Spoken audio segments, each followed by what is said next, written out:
Đến đủ xe tăng đấy rồi.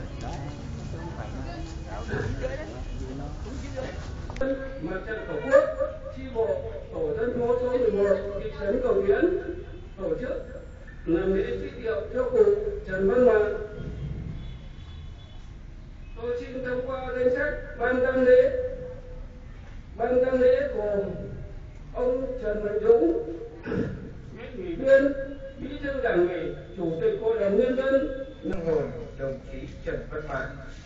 Kính thưa các quý vị đại biểu, đại diện các cơ quan, đơn vị, trường học.